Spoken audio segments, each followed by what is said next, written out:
నమస్కారం NSTV news కి స్వాగతం. హెడ్లైన్ చూద్దాం.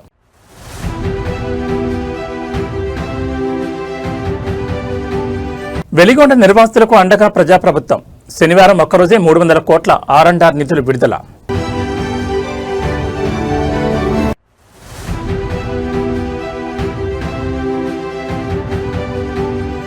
ఆంధ్రప్రదేశ్లో డిజిటల్ హెల్త్ విప్లవం. గిద్దలూరులో సంజీవిని పథకాన్ని ప్రారంభించిన సీఎం చంద్రబాబు.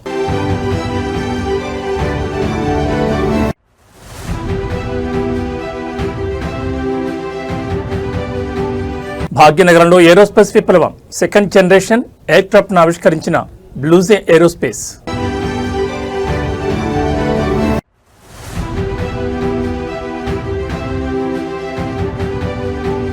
రాత్రికి రాత్రే రంగులు మార్పు. రేవంత్ రెడ్డి మార్కు పాలనపై నెట్టింటి ట్రోల్స్. ఇక డీటెయిల్స్ చూస్తే ఆంధ్రప్రదేశ్ పశ్చిమ ప్రకాశం జిల్లాతో పాటు 4 జిల్లాల తలరాతన మార్చబోయే ప్రతిష్టాత్మక వెలిగొండ ప్రాజెక్టు పరిధిలో ఒక అపూర్వమైన అత్యంత భావోద్వేగభరితమైన ఘటన ఆవిష్కృతమైంది. ముఖ్యమంత్రి చంద్రబాబు నాయుడు వెలిగొండ ప్రాజెక్టు నిర్వాసితులు రైతులతో జరిపిన ముఖాముఖి సమావేశం రాజకీయంగా తీవ్ర సంచలనంగా మారింది. ఎలాంటి బారికేడ్లు లేకుండా కట్టుదిట్టమైన భద్రతా దూరాన్ని పక్కన పెట్టి స్వయంగా రైతుల మధ్యనే కూర్చుని వారి బాధలను చంద్రబాబు ఆలకించారు.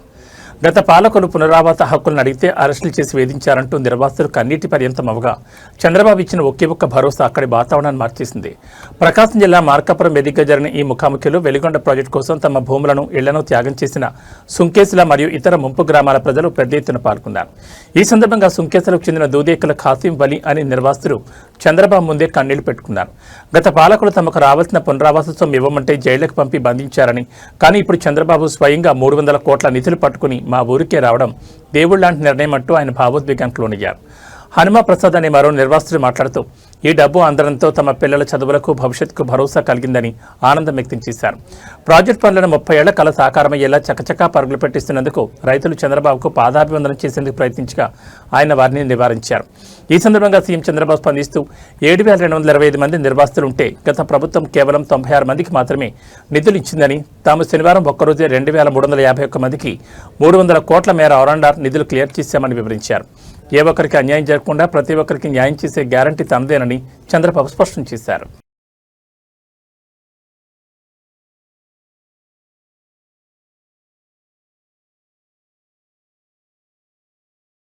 ఆంధ్రప్రదేశ్ గ్రామీణ ప్రాంతాల ప్రజలకు నాణ్యమైన ఉచిత కార్పొరేట్ వైద్య సేవలను ఇంటి ముంగడికి అందించే లక్ష్యంతో కూటమి ప్రభుత్వం మరో భారీ మైలురాయిని అధిగమించింది. ప్రకాశం జిల్లా గిద్దలూరు నియోజకవర్గంలో చంద్రబాబు నాయుడు ఇవాళ సుడిగాలి పర్యటన చేశారు. కిష్టంశెట్టిపల్లి గ్రామంలోని ప్రాథమిక ఆరోగ్య కేంద్రాన్ని స్వయంగా సందర్శించిన ముఖ్యమంత్రి అక్కడ రాష్ట్ర వ్యాప్త గ్రామీణ ఆరోగ్య సంరక్షణ పథకం సంజీవిని కార్యక్రమాన్ని అధికారికంగా ప్రారంభించారు. పీహెచ్సీలో అందుతున్న సేవల నాణ్యతను, మందుల లభ్యతను స్వయంగా తనిఖీ చేసిన చంద్రబాబు రోగులు, స్థానిక ప్రజలతో మాట్లాడారు. ప్రకాశం జిల్లా పశ్చిమ ప్రాంతమైన గిద్దలూరు పరిధిలో వైద్య సదుపాయాలను మరింత ఆధునీకరించే క్రమంలో భాగంగా కిష్టంశెట్టిపల్లి పీహెచ్సీ వేదికగా ఈ కార్యక్రమం రూపుదిద్దుకుంది. ముఖ్యమంత్రి చంద్రబాబు నాయుడు సదరు ఆరోగ్య కేంద్రంలో ఏర్పాటు చేసిన అత్యాధునిక ల్యాబ్లు, వార్డులను కలిదిరిగారు.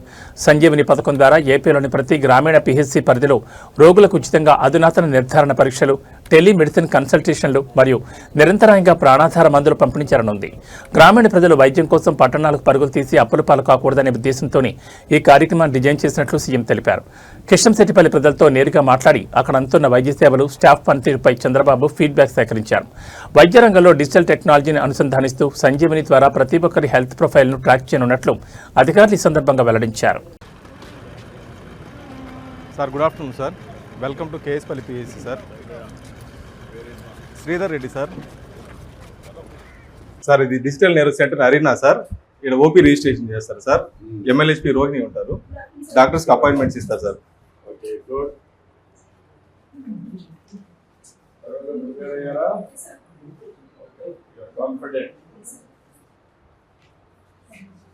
స్టాఫ్ నర్స్ ఉంటారు సార్. వైటల్స్ రికార్డ్ చేస్తారు సార్. వైటల్స్ పేషెంట్ డీటెయిల్స్ అన్ని తీసుకున్న తర్వాత డాక్టర్స్ దగ్గర పంపిస్తారు సార్.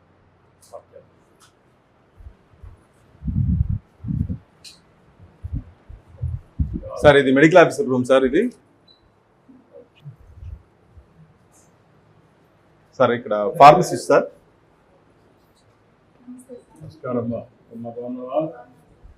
బాగా అలవాటైందా?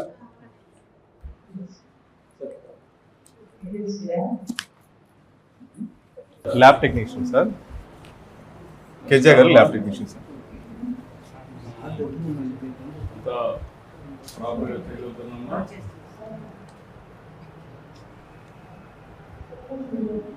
సార్ వాట్స్ అంతా మినిమం ఎక్విప్మెంట్ అంతా ఉందా?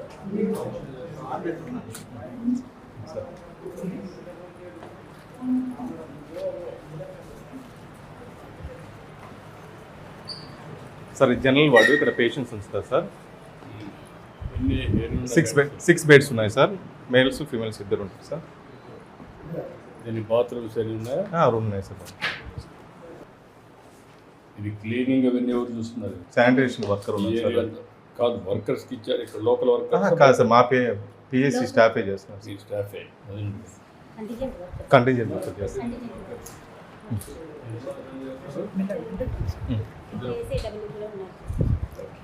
Delivery room sir.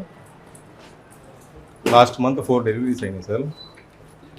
ఈ మంత్ ఒక డెలివరీ అయింది సార్. మన పిఎస్సి కూడా సంవత్సరానికి ఎన్ని అవుతున్నాయి? సంవత్సరానికి 15 to 20 అవుతుంది సార్ లాస్ట్ ఇయర్. ఈ ఏరియాలో ఈ హాస్పిటల్ ఏరియాలో ఎన్ని డెలివరీస్ అవుతున్నాయి? వీళ్ళు బయట పోతున్నారు కదా, అవును సార్. ఎన్ని బయట పోతున్నారు, ఎన్ని మీరు క్యాటరింగ్ చేయగలుగుతున్నారు? మ్యాక్సిమం మన ఏరియా హాస్పిటల్ దగ్గర ఉంది సార్, 5 కిలోమీటర్లో. అందుకని ఏరియా హాస్పిటల్కి వెళ్తున్నాయి సార్. మ్యాక్సిమం 5 కిలోమీటర్స్ 5 ఏది గిద్దలు? గిద్దలు నుంచి area hospital sir. Adults and girls 5 girls ఉన్నారు సార్. అనీమియాకి పెట్టున్నారు సార్. గ్రూప్ కౌన్సిలింగ్ ఉంది. ఇంకోటి అన్కంట్రోల్ షుగర్ ఒక పేషెంట్ సొడ్డా వెంకటరత్నం కూడా ఎండోక్రైనాలజిస్ట్ కన్సల్టేషన్ ఉంది సార్. ఈ పిఎస్సి కూడా ఏ గ్రేడ్ వచ్చింది సార్. లాస్ట్ మంత్ డిస్ట్రిక్ట్లో 2nd ర్యాంక్ ఉంది సార్. స్టేట్లో 23 కా.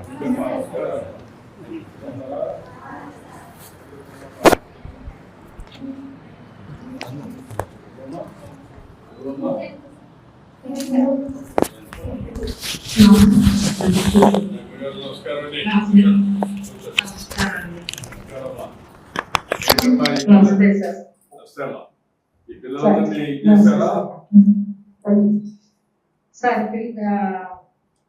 పిల్లలకి అందరికీ కూడా టెస్ట్ ప్రకారం ఎనీమియా ఉంది సార్. వీళ్ళకి మన టాటా సంజీవిని ప్రోగ్రామ్ లో అడాల్సెంట్ కౌన్సిలింగ్ ప్రోగ్రామ్ లో ఈ వీళ్ళకి ఎనీమియా పాయింట్ ఆఫ్ వ్యూ లో వీళ్ళతో డిస్కస్ చేయడానికి కోసం వీళ్ళని సెలెక్ట్ చేశాం సార్.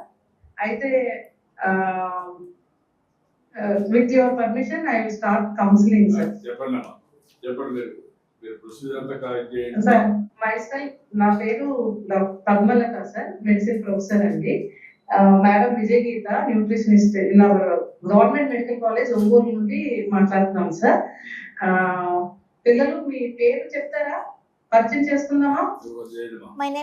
ఏరోస్పేస్ విమానయాన రంగ భవిష్యత్తును సరికొత్తగా మారుస్తూ భాగ్యనగరం వేదిక మరో అద్భుత ఆవిష్కరణ రూపుదిద్దుకుంది. హైదరాబాద్కు చెందిన ప్రముఖ స్టార్టప్ ఇంక్యుబేటర్ టీ-హబ్ మద్దతుతో ఎదిగిన బ్లూజే ఏరో సంస్థ తన 2nd జనరేషన్ ప్రోటోటైప్ ఎయిర్క్రాఫ్ట్ను అత్యంత ప్రతిష్టాత్మకంగా ఆవిష్కరించింది.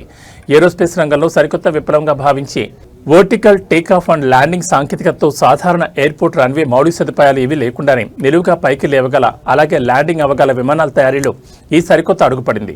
బ్లూజే ఏరో సంస్థ తక్కువ దూర ప్రయాణాలను అత్యంత సులభతరం చేసేందుకు, అలాగే వేగవంతమైన ప్యాసింజర్ మరియు కార్గో రవాణా సర్వీసుల కోసం హైడ్రోజన్, ఎలక్ట్రిక్ మరియు బ్యాటరీ పవర్డ్ VTOL నెమోన్ విమానాలను అభివృద్ధి చేస్తోంది. దీనివల్ల సాంప్రదాయ రన్వేలతో పని లేకుండా పట్టణ మరియు గ్రామీణ ప్రాంతాల మధ్య విమాన రవాణా వేగవంతం కానుంది. పూర్తిగా హైదరాబాద్లోనే తయారైన ఈ ఏరోస్పేస్ వెంచర్ వెనుక టీ-హబ్ యొక్క అద్భుతమైన మద్దతు, మెంటర్షిప్, గ్లోబల్ మార్కెట్ యాక్సెస్ మరియు ఆవిష్కరణలు ఈకోసిస్టమ్ దాగి ఉన్నాయి. ఒక సాధారణ ఐడియాగా ప్రారంభమైన బ్లూజే ఏరో ఈరోజు అంతర్జాతీయ స్థాయి ఏరోస్పేస్ సంస్థగా ఎదగడం పట్ల స్టార్టప్ వర్గాల్లో హర్షం వ్యక్తమవుతోంది. గతంలో 2022లో జరిగిన టీ-హబ్ ఫౌండేషన్ డే సందర్భంగా ఈ సంస్థకు మోస్ట్ ప్రామిసింగ్ ఇన్నోవేషన్ అవార్డు కూడా లభించింది. ఆనాడు అందుకున్న గుర్తింపుతో మొదలైన ప్రయాణం నేడు ఏరోస్పేస్ రంగాన్ని రీడిఫైన్ చేసే స్థాయికి చేరింది. ఏరోస్పేస్ రంగంలో సరికొత్త శిఖరాలను అధిరోహిస్తూ విదేశీ టెక్నాలజీకి దీటుగా సరికొత్త రికార్డులు సృష్టిస్తున్న బ్లూజే ఏరో బృందానికి ప్రత్యేక అభినందనలు తెలుపుతున్నారు.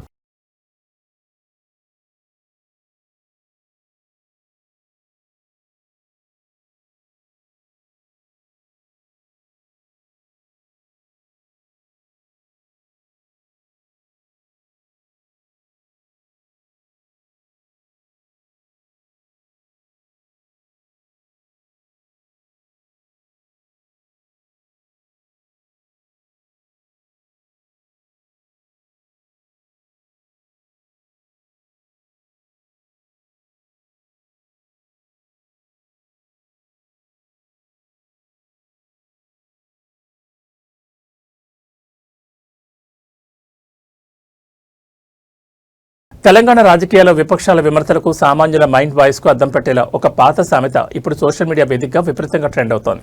మసిబూసి మారేడుకాయ చేయడం అంటే ఉన్నది లేనట్లు లేనిది ఉన్నట్లు రంగులు మార్చి నమ్మించడం. తెలంగాణ ప్రజలకు ఈ సామెత తెలియదనుకుంటున్నారేమో గానీ ముఖ్యమంత్రి రేవంత్ రెడ్డి తన పాత రాజకీయ అనుభవాలన్నింటినీ వాడి క్షేత్రస్థాయిలో సరిగ్గా ఇదే చేసి చూపిస్తున్నారంటూ సోషల్ మీడియాలో నెటిజన్లు విపక్ష శ్రేణులు తీవ్రంగా ధ్వజమెత్తుతున్నారు. కాంగ్రెస్ ప్రభుత్వం అధికారంలోకి వచ్చిన తర్వాత రవాణా రంగంలో మహిళలకు ఉచిత ప్రయాణం కల్పించినప్పటికీ ఆర్టీసీని లాభాలకు తెచ్చేందుకు వినూత్నంగా రంగుల వ్యూహాన్ని ఎంచుకునేందుకు విమర్శలు వస్తున్నాయి. పల్లెటూళ్లకు తిరిగే సాధారణ పల్లె వెలుగు బస్సులకు గ్యారేజీల్లో రాత్రికి రాత్రి కొత్త పెయింట్లు వేసి వాటిని ఎక్స్ప్రెస్ బస్సులుగా రోడ్లపై కదులుతున్నారని, ఆ పేరుతో సామాన్య ప్రయాణికుల నుంచి అదనపు ఛార్జీలు బాదుతున్నారని విజువల్స్తో సహా ట్రోల్ చేస్తున్నారు. కేవలం రవాణా శాఖలోనే కాదు, గత ప్రభుత్వ హయాంలో కేసీఆర్ నిర్మించిన డబుల్ బెడ్రూమ్ ఇళ్లకు ఇప్పుడు కాంగ్రెస్ మార్క్ 3 రంగులు వేసి వాటిని ఇందిరమ ఇళ్లుగా ప్రమోట్ చేసుకుంటున్నారని విపక్షాలు మండిపడుతున్నాయి. అలాగే గతంలో ఉన్న ప్రభుత్వ పాఠశాలల భవనాలకు కేవలం రంగులు మార్చేసి తెలంగాణ పబ్లిక్ స్కూల్స్గా బోర్డులు తగిలిస్తున్నారని, మౌలిక సదుపాయాలు పెంచకుండా కేవలం బాహ్య రూపాలను మాత్రమే రేవంత్ రెడ్డి మార్కు పరిపాలన అంటూ నెటిజన్లు సెటైర్లు వేస్తున్నారు. కొత్త ప్రాజెక్టులు కట్టకుండా పాత వాటికి రంగులేసి తామేదో పొడి చేస్తున్నామన్నట్లు బిల్డప్ ఇవ్వడంపై గ్రామీణ ప్రాంతాల ప్రజల్లోనూ అంతర్గత చర్చ మొదలైంది.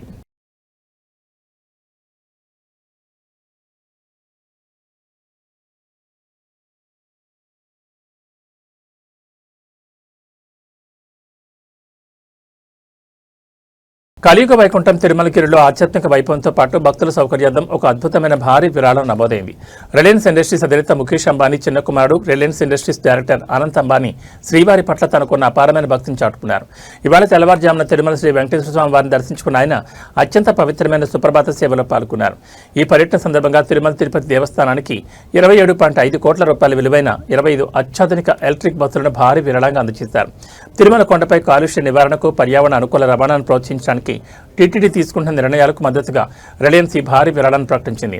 అనంత్ అంబానీ సమర్పించిన ఈ 25 ఎలక్ట్రిక్ బస్సుల విలువ దాదాపు 27.5 కోట్ల రూపాయలుగా ఉంది. అయితే ఈ విరాళంలో అత్యంత కీలకమైన హైలైట్ ఏంటంటే కేవలం బస్సులనిచ్చి చేతులు దులుపుకోకుండా ఆ బస్సుల నిర్వహణకు అవసరమైన పూర్తి ఛార్జింగ్ స్టేషన్ల ఖర్చులను, వాటి మెయింటెనెన్స్ను మరియు ఆ బస్సులను నడిపే డ్రైవర్ల నెలవారీ జీతాలను సైతం రిలయన్స్ సంస్థే స్వయంగా భరించనుంది. దీనివల్ల టీటీడీ బడ్జెట్పై ఎలాంటి అదనపు భారం పడకుండా భక్తులకు ఉచిత, పర్యావరణ అనుకూల ప్రయాణ సౌకర్యాలు లభించనుంది. దర్శనానంతరం రంగనాయకుల మండపంలో వేద పండితులు అనంత్ అంబానీకి ఆశీర్వచనం పలక అధికారులు స్వామివారి శేషవస్త్రం, తీర్థప్రసాదాలు అందజేశారు.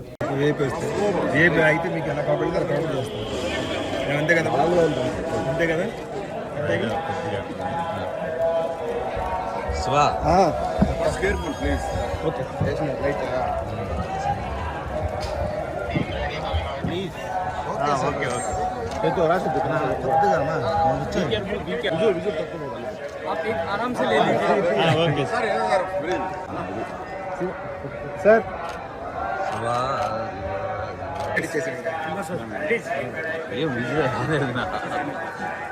దూరంగా ఉంటాం కాదు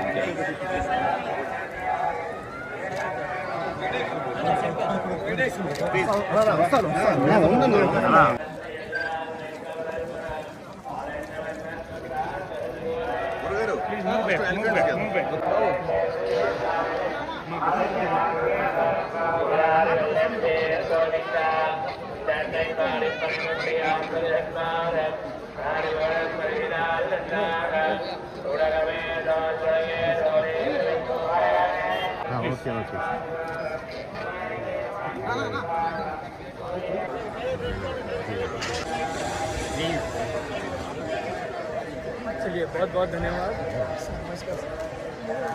తమిళనాడు రాజకీయ ఉనికిపై సరికొత్త అధ్యాయాన్ని లిఖించి ముఖ్యమంత్రిగా పాలనలో తనదైన ముద్ర వేస్తున్న సీఎం విజయ్ ప్రజారోగ్య పరిరక్షణ ధ్యేయంగా మరో కీలక అడుగు వేశారు.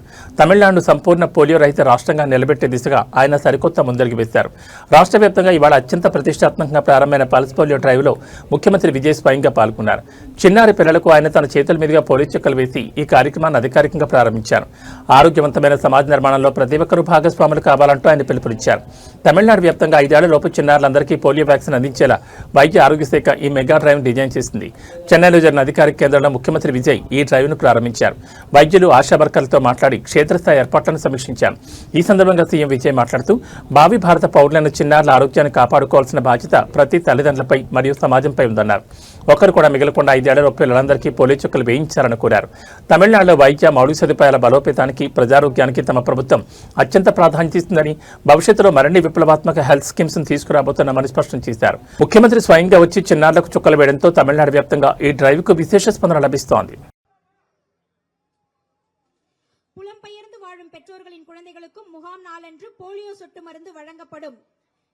இந்த போலியோ சொட்டு மருந்து மையங்களில் 2 லட்சத்திற்கும் மேற்பட்ட சுகாதார பணியாளர்கள், அங்கன்வாடி பணியாளர்கள், ஆசிரியர்கள், தன்னார்வலர்கள் மாநில அளவில் ஈடுபடுத்தப்பட்டுள்ளனர். இப்பொழுது இங்கு உங்கள் முன்னால் போலியோ சொட்டு மருந்து முகாமினை தொடங்கி வைக்கும் விதமாக குழந்தைகளுக்கு மாண்புமிகு தமிழ்நாடு முதலமைச்சர் அவர்கள் போலியோ சொட்டு மருந்தினை வழங்குகின்றார். హైటెక్ సిటీలోని అత్యంత రద్దీగా ఉండే మెహఫిల్ రెస్టారెంట్తో పాటు గచ్చిబౌలిలోని ఫేమస్ షాగ్ హౌస్ హోటల్లో ఆహార రక్షణ అధికారులు ఆకస్మిక తనిఖీలు చేపట్టారు. బ్రాండ్ పేర్లు చూసి వేలాది రూపాయలు పెట్టుకుంటున్న ఆహారం వెనుక ఎంతటి ఘోరమైన అపరిశుభ్ర వాతావరణం దాగి ఉందో ఈ తనిఖీల్లో కళ్లకు కట్టినట్లు బయటపడింది. కిచెన్లో తడి ఫ్లోరింగ్, పాత గ్రిల్ చికెన్ నిల్వలు, చివరికి నిర్మాణ సామగ్రి పక్కనే రుమాలి రోటీలు తయారు చేస్తున్న భయంకరమైన దృశ్యాలు అధికారులను సైతం విస్మయానికి గురిచేశాయి. Telangana food safety task force విభాగం ఐటీ కార్డర్ను టార్గెట్ చేస్తూ ఈ మెరుపు దాడి నిర్వహించింది. Hitech city Mehfil hotel kitchen లోపలికి వెళ్లిన అధికారులకు తీవ్ర అపరిశుభ్రత దర్శనమిచ్చింది. ఈగలు, కీటకాలతో కూడిన కింద పడ్డ నీటి ఫ్లోరింగ్, సరైన స్టోరేజ్, ఉష్ణోగ్రత లేని ఫ్రీజర్లు కనిపించాయి. అన్నిటికంటే దారుణంగా హోటల్ లోపల జరుగుతున్న రిపేర్ పనుల తాలూకా నిర్మాణ సామగ్రి, సిమెంట్, దుమ్ము పక్కనే ఎలాంటి కవరింగ్ లేకుండా రుమాలి రోటీలను తయారు చేస్తుండని అధికారులు రెడ్ హ్యాండ్గా పట్టుకున్నారు. అటు గచ్చిబౌలి షాగ్ హౌస్ లో కూడా దాదాపు ఇవే దారుణ పరిస్థితులు పునరావృతమయ్యాయి. కస్టమర్లకు వడ్డిస్తున్న గ్రిల్ చికెన్ మరియు బిర్యానీ మాంసం నిల్వలు పాతవుగా తేలడం, కిచెన్ సిబ్బందికి కనీస హెల్త్ ఫిట్నెస్ సర్టిఫికెట్ లేకపోవడాన్ని టాస్క్ ఫోర్స్ తీవ్రంగా పరిగణించింది. నిబంధనలు ఉల్లంఘించిన ఈ 2 హోటల్ నిర్వాహకులకు విపరీతమైన అపరిశుభ్రత కింద కఠినమైన చట్టపరమైన నోటీసులు జారీ చేశారు. బ్రాండ్ ఇమేజ్ చూసి మోసపోకుండా మనం తినే ఆహార నాణ్యతపై ప్రతి ఒక్కరూ అలర్ట్గా ఉండాల్సిన సమయం వచ్చింది. ఈ హోటల్ యాజమాన్యాల వివరణ మరియు ఫుడ్ సేఫ్టీ ల్యాబ్స్ నుంచి రాబోయే నివేదికలపై తమ బృందం నిఘా ఉంచిందని తెలిపారు.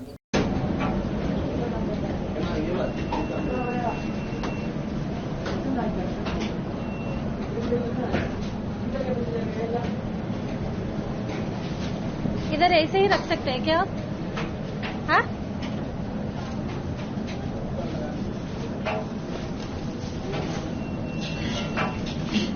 आपने आप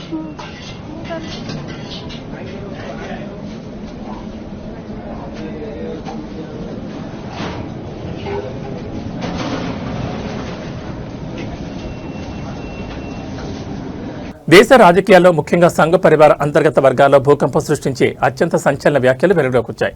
రాష్ట్రీయ స్వయం సేవక్ సంఘ్ ఆర్ఎస్ఎస్లో ఒకప్పుడు ఉన్నటువంటి నిబద్ధత గల మంచివాళ్లు ఇప్పుడు తగ్గిపోయారని, సంస్థలో మంచివాళ్లకు తీవ్ర కొరత ఏర్పడిందంటూ మధ్యప్రదేశ్ సీనియర్ కేబినెట్ మంత్రి, బీజేపీ కీలక నేత కైలాస్ విజయ్ వర్గీయ సంచలన వ్యాఖ్యలు చేశారు. భోపాల్లో జరిగిన ఒక అధికారిక సభ వేదికగా ఆయన మాట్లాడిన మాటలు ఇప్పుడు సోషల్ మీడియాలో దామానంలా వ్యాపిస్తున్నాయి. పనిచేసే మంచివాళ్లు ఉండేవారని, కానీ ఇప్పుడు అలాంటి వారి సంఖ్య క్షీణించిందని పేర్కొన్నారు. ముఖ్యంగా బ్యూరోక్రసీలోని అధికారాలను టార్గెట్ చేస్తూ ఇప్పుడు ఉన్నతాధికారులందరూ రాత్రికి రాత్రి సంఘ్ సపోర్టర్లుగా మారిపోయారని మండిపడ్డారు. తాము కూడా చిన్నప్పుడు ఆర్ఎస్ఎస్ నిక్కర్లు వేసుకున్నామని, తమ నాన్న సంఘ్ ప్రెసిడెంట్ అని చెప్పుకుంటూ పదవులు, లబ్ధి పొందడమే లక్ష్యంగా కొందరు అవకాశవాదులు సంస్థలకు దూరిపోయారని ఎండగట్టారు. బీజేపీ పవర్లోకి రాకముందు సంఘ్కు దూరంగా ఉన్నవారే ఇప్పుడు తమ స్వార్థ ప్రయోజనాల కోసం సంఘ్ పేరును వాడుకుంటున్నారంటూ సొంత పరివారపైనే ఆయన చేసిన ఈ అంతర్గత విమర్శలు దేశవ్యాప్తంగా తీవ్ర చర్చకు దారితీశాయి. దీనిపై నెట్జన్ల నుంచి కూడా భిన్నమైన కౌంటర్లు వ్యక్తమవుతున్నాయి. जो भी अधिकारी आता सर, मैं शाहजहाँपुर में था सर, तो माखन सिंह जी शाखा लगाते थे, वहाँ जाता था। अरे भाई अभी तुम जाते हो, हमारी सरकार बनी, उसके पहले तो कोई बताया नहीं तुमने। हर अधिकारी के मन में कुछ न कुछ तो बताता है, रहता है कि मैं अपना कमर दिखाऊंगा, देखो साहब मैंने भी पट्टी, मैंने भी बेल्ट बांधा है, चड्डी पहनी है। हर अधिकारी, हर कर्मचारी ये सोचता है। सरकार आने के बाद सब संघ के होंगे, हर अधिकारी संघ का होगा। मेरे पिताजी शाखा में जाते थे, एक अधिकारी ने तो मेरे से कहा कि मेरे पिताजी शाखा में अध्यक्ष थे। मैं उसको क्या बोलूं, अध्यक्ष तो होता ही था। ठीक है, अब अपने अपने तरीके से बहुत भीड़ हो गई है। इस भीड़ में अच्छे इंसानों की कमी है। बस अच्छे इंसान थे शादीराम जी, अच्छे इंसान हैं मोदी जी, अच्छे इंसान हैं सदाशिव जी। ऐसे इंसानों की कमी होती जा रही है। संगठन बढ़ रहा है, कहने के लिए विचारधारा भी बढ़ रही है, पर अगर अच्छे इंसान नहीं होंगे तो इस विचारधारा का महत्व क्या है इसके पर हमें चिंतन और मनन करना चाहिए। హైదరాబాద్ ఎల్బీ నగర్ పరిధిలోని ఒక ప్రైవేట్ ఆసుపత్రిలో అర్ధరాత్రి వేళ తీవ్ర కలకలం రేగింది. అత్యవసర చికిత్స కోసం ఆసుపత్రికి వచ్చిన ఓ మహిళ డాక్టర్లు సిబ్బందిపై తీవ్రస్థాయిలో రెచ్చిపోయి భౌతిక దాడి దిగడం నగరంలో సంచలనంగా మారింది. ఎల్బీ నగర్లోని శ్రేష్ఠ ఆరెంజ్ హాస్పిటల్లో లలిత కరీరా అనే మహిళ కడుపు నొప్పి ఉందంటూ అర్ధరాత్రి ఎమర్జెన్సీ వార్డులో చేరింది. అయితే పరీక్షలు చేసిన డాక్టర్లు ఆమెకి ఎలాంటి సమస్య లేదని చెప్పడమే ఆమె ఆగ్రహానికి కారణమైంది. కడుపు నొప్పితో హాస్పిటల్కి వచ్చిన లలిత కరీరా అనే మహిళకు డ్యూటీలో ఉన్న వైద్యులు తక్షణమే ప్రాథమిక చికిత్స అందించారు. అనంతరం పలు రకాల వైద్య పరీక్షలు నిర్వహించిన డాక్టర్లు ఆమెకి ఎలాంటి సీరియస్ అనారోగ్య సమస్యలు లేవని, అంతా నార్మల్గా ఉందని స్పష్టం చేశారు. దీంతో తీవ్ర ఆగ్రహానికి గురైన లలిత డాక్టర్లు తనను నిర్లక్ష్యం చేస్తున్నారంటూ అక్కడి సిబ్బందితో ఘర్షణకు దిగింది. ఆసుపత్రి లోపల నానా రభస సృష్టించిన ఆమె అడ్డు వచ్చిన వారిని దూషిస్తూ దాడికి పాల్పడింది. సిబ్బంది వెంటనే పోలీసులకు ఫోన్ చేయడంతో సదరు మహిళ అక్కడి నుంచి తప్పించుకునేందుకు ప్రయత్నించింది. TS08 HG 9824 నెంబర్ గల తన కారును ఆమె స్వయంగా నడుపుకుంటూ వనస్థలిపురంలోని సహారా హాస్పిటల్కి వెళ్లినట్టు సమాచారం. ఆసుపత్రి యాజమాన్యం ఇచ్చిన అధికారిక ఫిర్యాదు ఆధారంగా ఎల్బీ నగర్ పోలీసులు కేసు నమోదు చేసి సీసీటీవీ విజువల్స్ ఆధారంగా దర్యాప్తును ముమ్మరం చేశారు. డ్యూటీలో ఉన్న వైద్యులపై ఇలాంటి దాడులు జరగడంపై స్థానిక మెడికల్ వర్గాల్లో తీవ్ర ఆందోళన వ్యక్తమవుతోంది. అర్ధరాత్రి వేళ ఆసుపత్రిలో హల్చల్ చేసిన సదరు మహిళ ప్రస్తుతం వనస్థలిపురం సహారా హాస్పిటల్లో ఉన్నట్టు గుర్తించిన పోలీసులు అక్కడికి చేరుకుని తదుపరి విచారణ జరుపుతున్నారు.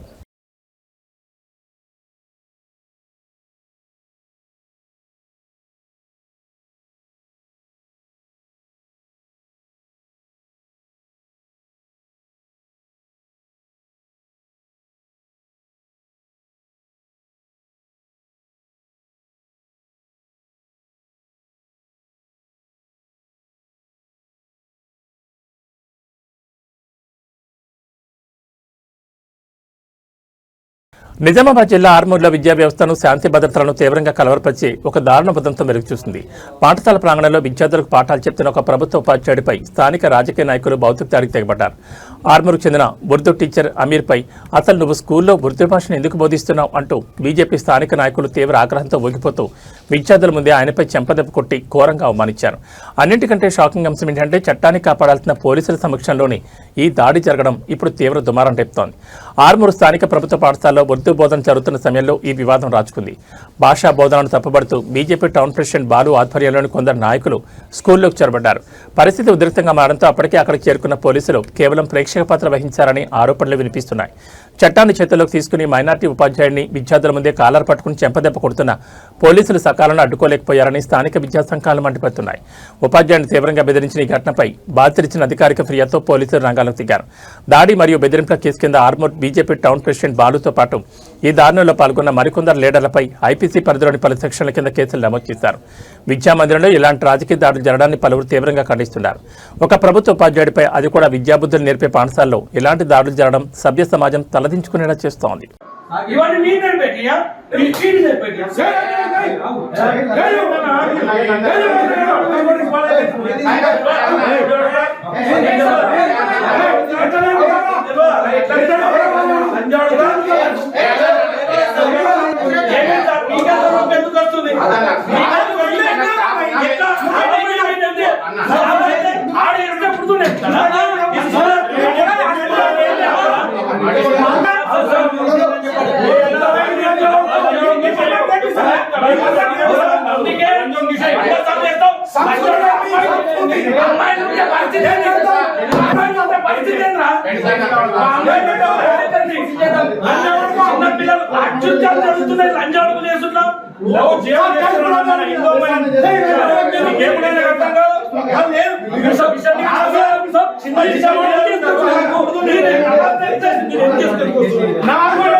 స్కూల్ బస్సులు ఎక్కి దిగే మన పిల్లల భద్రతపై ప్రతి ఒక్క తల్లిదండ్రులు, స్కూల్ యాజమాన్యాలు కళ్ళు తెరిపించే ఒక షాకింగ్ ప్రమాద దృశ్యం సోషల్ మీడియాలో కలకలం రేపుతోంది.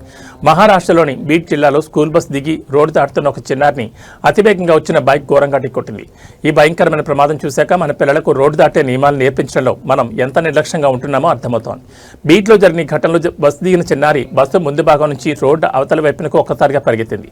అదే సమయంలో బస్సు పక్క నుంచి వేగంగా దూసుకొచ్చిన మోటార్ సైకిల్ ఆ చిన్నారిని బలంగా ఢీకొట్టింది. ఈ ప్రమాదాలు కేవలం వాహనదారుల వేగం వల్లే కాదు, చిన్నపిల్లలకు రోడ్డు దాటే పద్ధతులపై కనీస అవగాహన లేకపోవడం వల్ల కూడా జరుగుతున్నాయి. రోడ్డు ప్రమాద నిపుణుల సూచనల ప్రకారం పిల్లలు బస్సు దిగిన వెంటనే రోడ్డుపైకి పరిగెత్తకూడదు. బస్సు పూర్తిగా ముందుకు వెళ్లిపోయి రోడ్డుకి ఇరువైపులా వస్తున్న వాహనాలు స్పష్టంగా కనిపించే వరకు వేచి చూడాలి. ఆ తర్వాతే లెఫ్ట్ రైట్ చూసుకుని రోడ్డు క్రాస్ చేయాలి. అలాగే స్కూల్ సిబ్బంది లేదా బస్సు అటెండెంట్లు పిల్లలు సురక్షితంగా రోడ్డు దాటే వరకు పర్యవేక్షించాల్సి ఉంటుంది. పిల్లలను బస్ పాయింట్ల వద్ద రిసీవ్ చేసుకునేందుకు వచ్చే తల్లిదండ్రులు కూడా రోడ్డుకు అవతల వైపు నిలబడి పిల్లలను పిలవకూడదు. దీనివల్ల పిల్లల ఆవేశంతో రోడ్డుపై పరిగెత్తే ప్రమాదం ఉంది.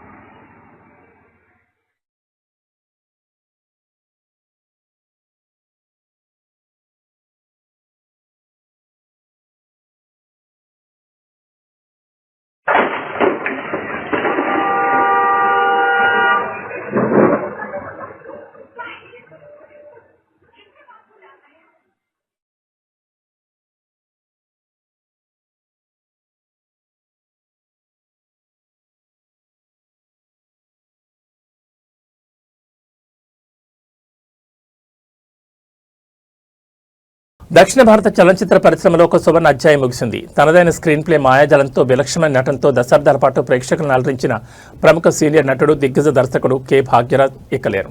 ఆయన మరణవార్త యావత్ సినీ ప్రపంచాన్ని తీవ్ర దిగ్భ్రాంతి గురిచేసింది. అయితే చెన్నైలోని ఆయన నివాసంలో ఒక అత్యంత హృదయ విదారకరమైన దృశ్యం అక్కడికి వచ్చిన ప్రతి ఒక్కరిని కంటతడి పెట్టించింది.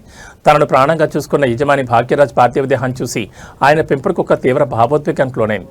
భాగ్యరాజ్ మరణవార్త వెంటనే తమిళ, తెలుగు సినీ రంగానికి చెందిన పలువురు ప్రముఖులు చెన్నైలోని ఆయన నివాసానికి చేరుకుని నివాళులర్పించారు. ఈ క్రమంలో భాగ్యరాజ్ ఎంతో కాలంగా పెంచుకుంటున్న ఆయన పెంపుడు కుక్క భౌతికాయమించిన పేటికి వద్దకు వచ్చి సుదీర్ఘంగా నిలబడిపోయింది.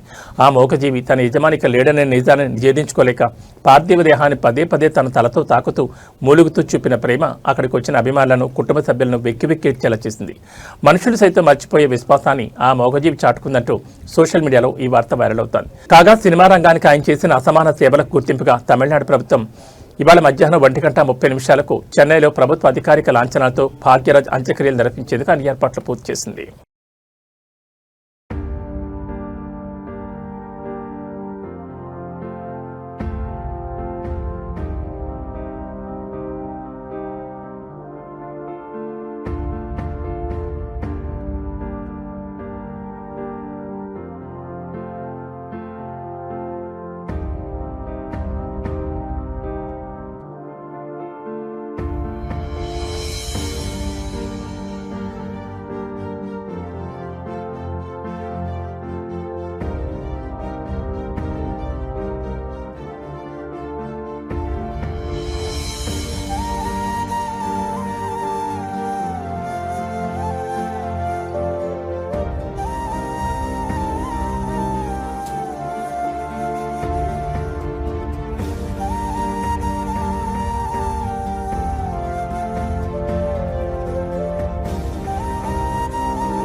ఏబీ బులెటిన్ విశేషాలు. నమస్కారం.